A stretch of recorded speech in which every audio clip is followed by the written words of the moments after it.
আসসালামু আলাইকুম। বারাকা স্টোরিজের আজকের নিবেদন উমরা সফরের গল্প এর দ্য রোড টু মক্কা। দুরন্ত গতিতে ছুটছে বাস। আশেপাশের পাহাড়গুলো নিমিষে অদৃশ্য হয়ে যাচ্ছে। গাড়ির ভেতর বেদনা হত হৃদয় নিয়ে নিঃশব্দ বসে আছি আমরা। মদিনাকে ছেড়ে আসার বেদনা আচ্ছন্ন করছে সকালকে। তবে অতি আনন্দের ব্যাপার হলো যে পরম উদ্দেশ্যে রাসূলে আরবের দেশে আসা সেই উমরা সফরে আসল যাত্রাটা শুরু হলো অবশেষে। মদিনা শহরে আসাটা উমরা সফরের আনুষাঙ্গিক কোনো বিষয় নয়। উমরা হজের ফরজ বা ওয়াজিবের কোনো কিছুই মদিনা কেন্দ্রিক নয়। তারা মানে একজন ব্যক্তি শুধুমাত্র মক্কা শহর থেকে উমরা হজ সম্পন্ন করে নিজ দেশে ফেরত চলে যেতে পারেন। মদিনা না গেলে উমরা অসম্পন্ন থেকে যাবে এরকম কোনো ব্যাপার নেই। তবে প্রত্যেক নবী প্রেমিকের উচিত আল্লাহর রসুল সাল্লাল্লাহু আলাইহি ওয়াসাল্লামের স্মৃতি বিজারিত ভালোবাসায় মথিত মদিনা শহরে আসা, মসজিদ আর নববীতে সালাত আদায়, খুব নিকট থেকে নবীজিকে দরুদ সালাম জানানো, বাকি উল গারকাদ, বদর, উহুদ, খন্দকের মতো যুদ্ধের প্রান্তর, মসজিদ আল কুবা, মসজিদ আল কিবলাতাইন সহ অঢেল স্মৃতিতে মোড়ানো জায়গা আছে সেখানে। সব চাইতে বড় ব্যাপার হলো এই মাটিতে আমার রাসূল শুয়ে আছে। এই একটা ঘটনায় যথেষ্ট নবী প্রেমিক মানুষের মদিনায় ছুটে আসবার জন্য।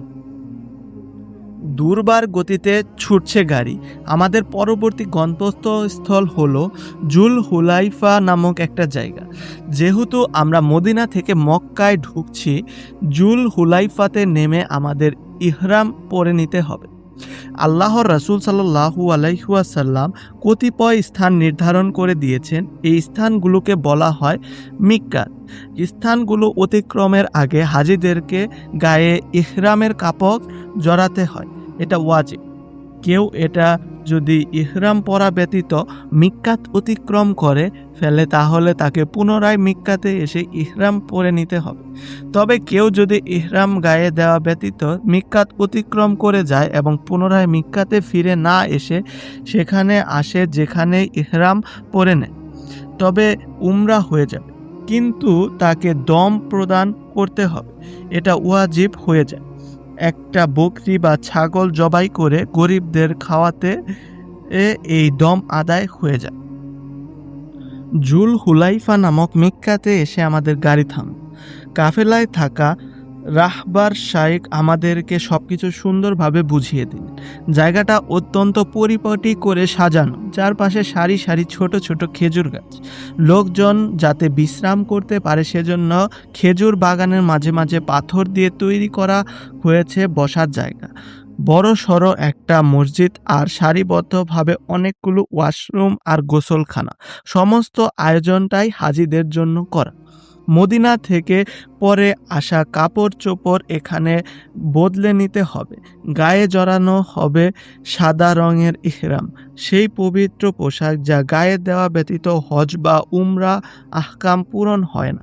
মদিনা থেকে ইহরাম গায়ে দিয়ে রওনা করা যায়, তবে অনেকে মিক্কাতে এসে গোসল করে বা গা ধুয়ে নিয়ে ইহরাম পরতে পছন্দ করেন। গাড়ি থেকে নেমে নিজের ইহরামের কাপড় চোপড় নিয়ে চলে গেলাম উমরা প্রস্তুতিতে নিতে।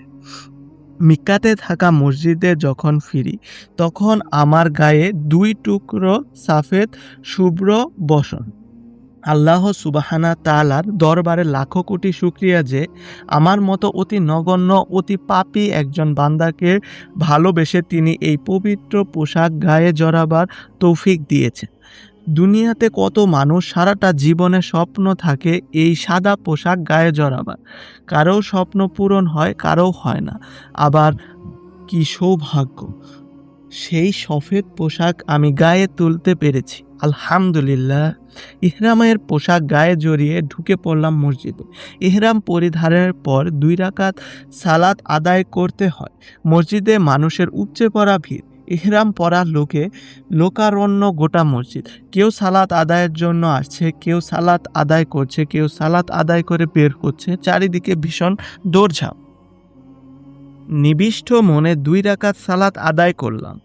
ইহরাম পরা অবস্থায় জীবনের প্রথম সালাত। অনিঃশেষ তৃপ্তি, আনন্দ আর কৃতজ্ঞতায় যেন বুকটা ভরে উঠল। উপস্থিত অনন্য লোকগুলোর চেহারার দিকেও তাকিয়ে দেখলাম প্রত্যেকের চোখে মুখে আনন্দের দৃপ্তি। সফেদ সাদা পোশাকে আবৃত হয়ে সকলে প্রতীক্ষা করে আছে এক পরম মুহূর্তকে বরণ করার জন্য।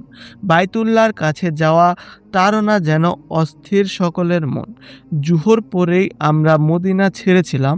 জুল হুলাইফাতে সকলের প্রস্তুতি পর্ব শেষ হতে হতে আসর ওয়াক্ত হয়ে গেল। মিক্কাত মসজিদে আসর সালাত পড়ে গাড়িতে এসে বসলাম। সবাই আসছে আস্তে ধীরে, সাঁ করে সামনে দিয়ে চলে যাচ্ছে একটার পর একটা গাড়ি। সকলের গন্তব্য মক্কা, এক প্রাচীন রহস্যময় শহর। সেই শহর যেখানে মিশে আছে সভ্যতার সব শুদ্ধতা। আমাদের গাড়ি স্টার্ট নিল।